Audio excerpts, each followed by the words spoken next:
joyful we adore thee. Aloha, today is day 11 and our theme for today is pondering. Have you ever pondered something?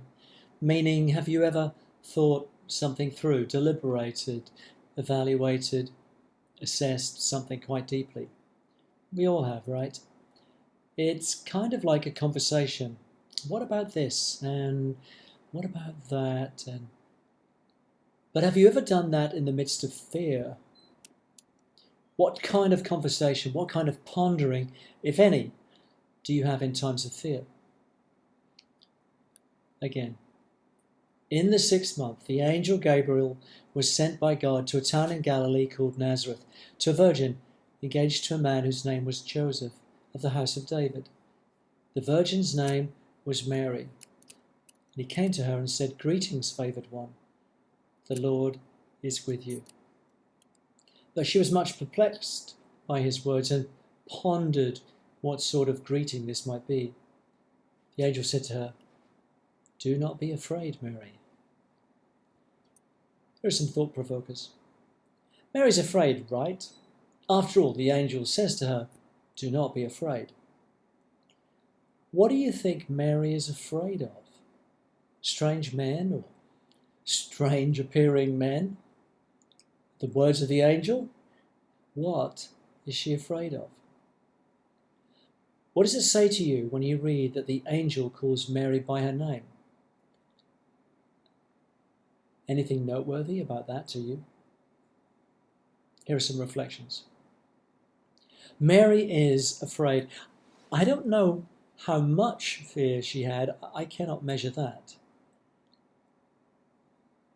Next, what is she afraid about? The context of the passage helps us understand why she is afraid.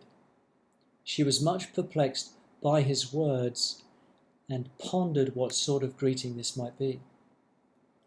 She was perplexed about the greeting.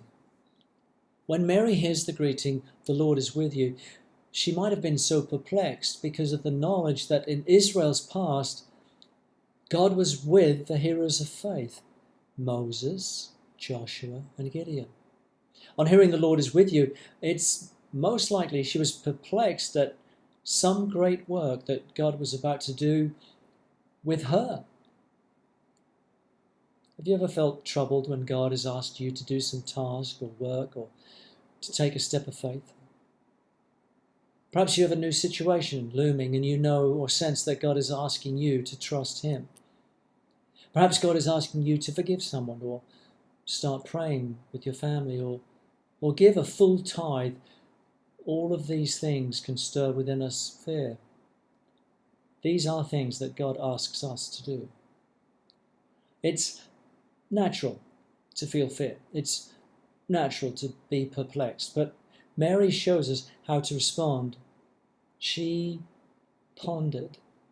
She thought through. She evaluated. She considered in her mind what had been said of her.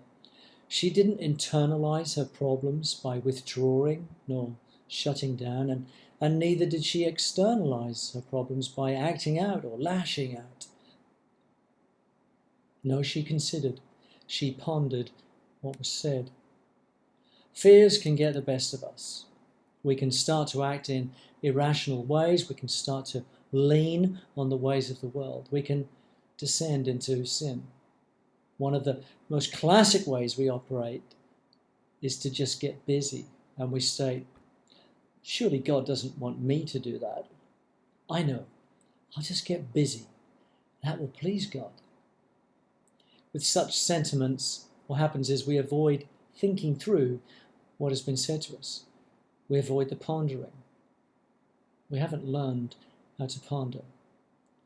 So what of this phrase, to ponder? What does that really mean?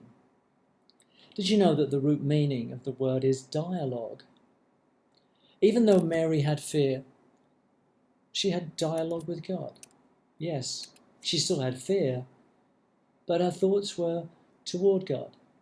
And in response, God replied to Mary through the angel, "Fear not." How about you? Is God asking you to do something? I think He likely is. Do you have fears? You probably do. Are you pondering what he has said? God bless you.